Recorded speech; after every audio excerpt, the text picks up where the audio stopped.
Biodiversity is a complex term that goes hand in hand with environmental preservation.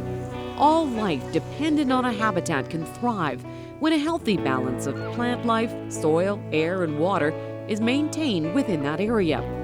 Over the last 20 years, nominated beef outfits demonstrating the most successful proactive management of these resources have been selected by Alberta beef producers for the Environmental Stewardship Award. The winner for 2012 certainly fits the bill.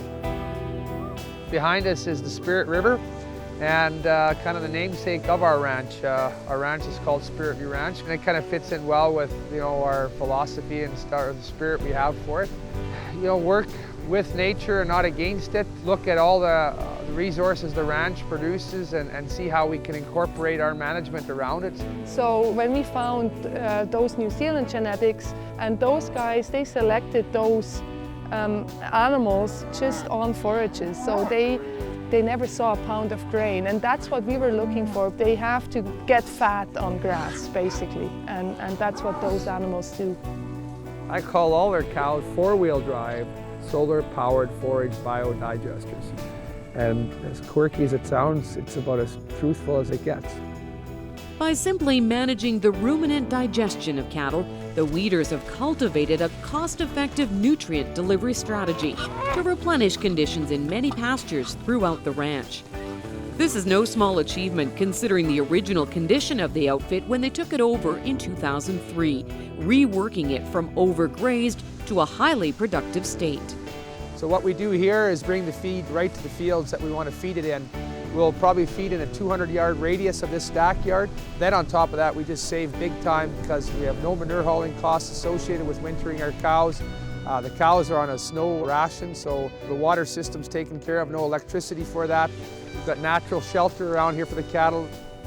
Another tactic in Christoph and Erica's plan is the reliance on forages high in legume content, like alfalfa.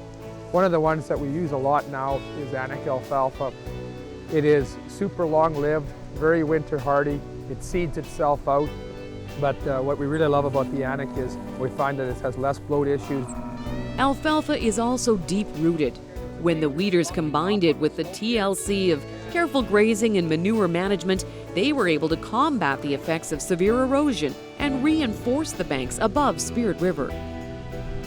And there are other added benefits to growing this forage. With 3 years of drought from 2008 to 2010 and the looming possibility of a fourth year, many cattle operations in the Peace Country were forced to quit the industry.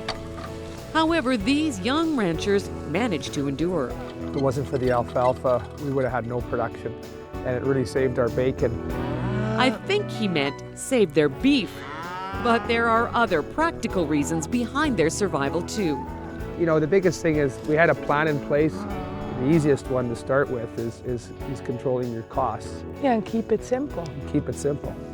That's where our grazing systems and setting up the time of the year we graze really became important aspects. And then last year we looked into purchasing 2 grazing leases. They're on the banks, north-facing slopes on the Peace River. And even on the driest of years, you'll still have good vegetation growth underneath these forest canopies, as long as you don't overgraze and you don't overabuse and use it too often. Looking after the water is obviously really important. I mean, it's needed for the house, needed for the livestock, everything else.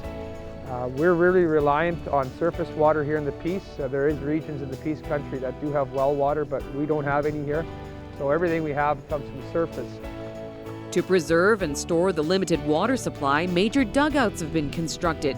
Then long pipeline systems deliver water to strategically placed troughs in fenced alleyways. They'll get into the alleyway system and walk right down to the tank to drink and then go back out again. And even though there's wetlands throughout this half section, the cattle still prefer to go to the tank. And those wetlands, they too are a key part in the success of Spirit View Ranch. Together with Ducks Unlimited, we restored over 100 wetlands on our property. They're shallow wetlands, so really good brood habitat for ducks and geese. It's kind of a little hidden insurance policy for us because if we have a really bad drought year They're going to be dry, but they're going to have had a whole pile of water and they'll grow grass behind them and we'll utilize it then. Through active participation and connections throughout the beef industry, the Weeders share their stewardship message with many audiences, locally, nationally, and internationally. So you got to think global and act local. We have lots of people that come to our place. They stay for a couple of days or even longer, like the students we have. They stay for months or even a year. And they want to see what we're doing and they get excited about it. And that is one of the stories that we're telling with our beef now, is that, you know, by supporting beef, you know, in this sort of situation, you're also supporting landscape management and biodiversity.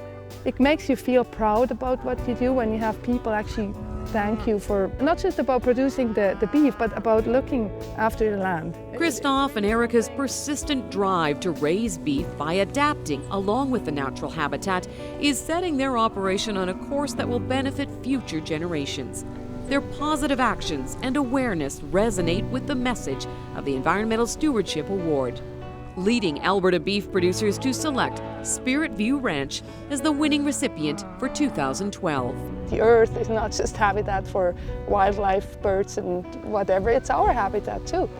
And we have to look after what we have in front of our doorstep. And we want to make sure we keep it, we preserve it, we look after it, and that's what we do.